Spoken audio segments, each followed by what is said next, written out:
Thank you. Thanks.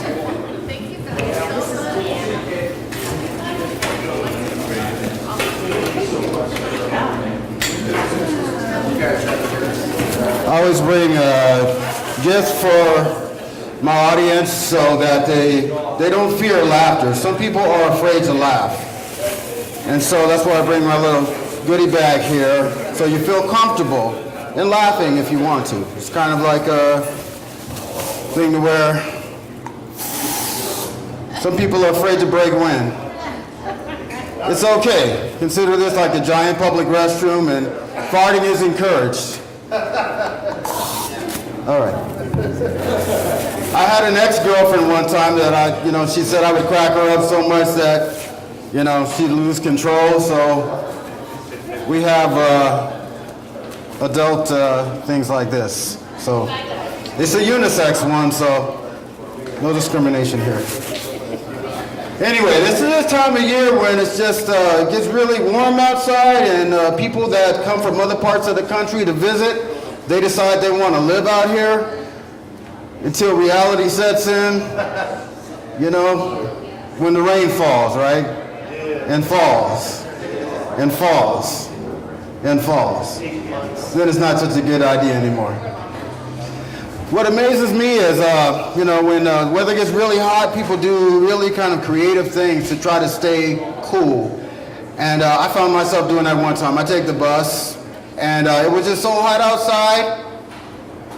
How hot was it? There you go. You're on top of it, man. Just testing you out. See if you're paying attention. It was so hot, I stood behind a telephone pole to block the sun rays because it was a shade. It was a little sliver of shade. And of course, the bus doesn't see me. It goes right past me, right? Because I'm hiding behind a pole. So, go figure. Yeah, I notice sometimes, too, people get really thirsty, right? The public fountains out here, I don't know about it. I'm not into those that are, with the water comes up from the middle. And some people just, especially the low-pressure water fountains. I mean, I can't. Now, I got big lips. Now, I can suck the water out of the ground, They use me over at the Gulf, over there, BP and everything. But when it comes to, because I see different things. I see when people like birds, they bathe in that bath water. They bathe in that water. They take their booty in. People got their dogs, and stuff, and I don't know how you feel about that. But like, come on, Rover, come on. He's like all up and licking all in. I'm like, So, I even saw one person one time bring in, this is funny, you watch somebody trying to get water out of one of those fountains, the spouts, they get a cup. And they try to get water out by using a cup. Now that's funny.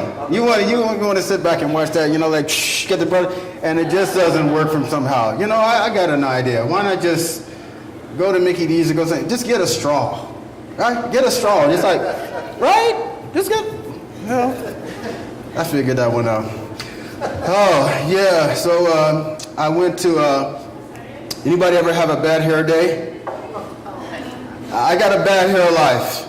That's why I wear this. I went to my barber, I don't know, it was a new barber. You ever go to a new barber or hair person or something like that?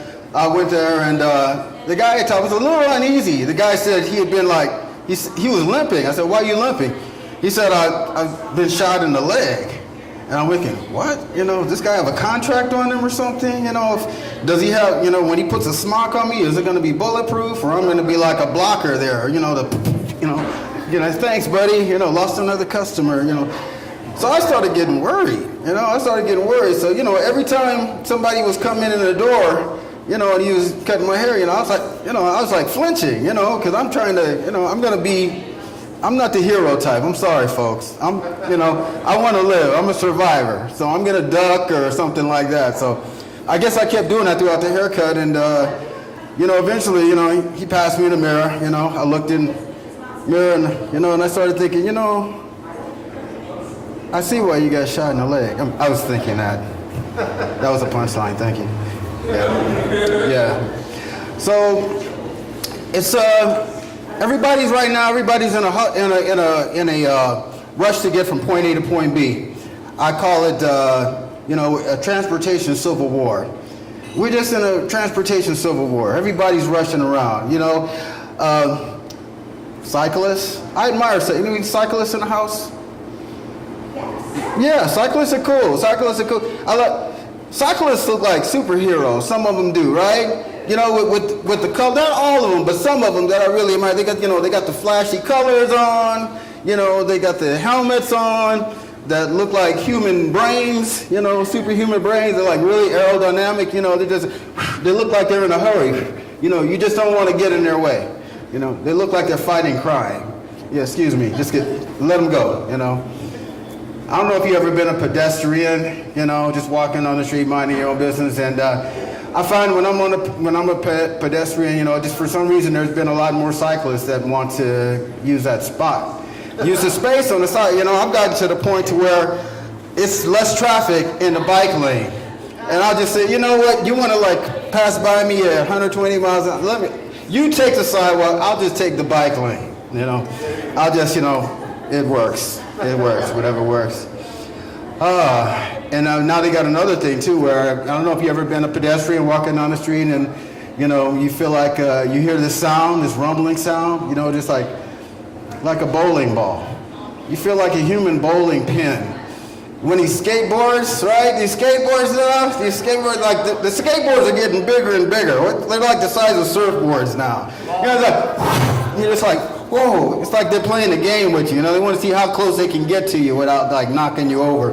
Or again, make you feel like a bowling pin. You know, you just wobble and wobble. Let's see if he falls. Oh, no, let's try again. Transportation civil war. Yeah, I used to drive. If you drive, this lady who came from out of town, she was from Ohio. And she said, you know, here in Portland, you guys have aggressive pedestrians. And I went, aggressive pedestrians? I said, what does she mean by that? And I thought about what she says, you know, the people that walk across the street in front of the cars and they act like they got bumpers on. You know, like you gotta stop, you know, for whatever they do. Like, I guess some people do, you know, because we're nice, you know, we're like, oh no, after you, you know, and like, so I remember those times when I was driving.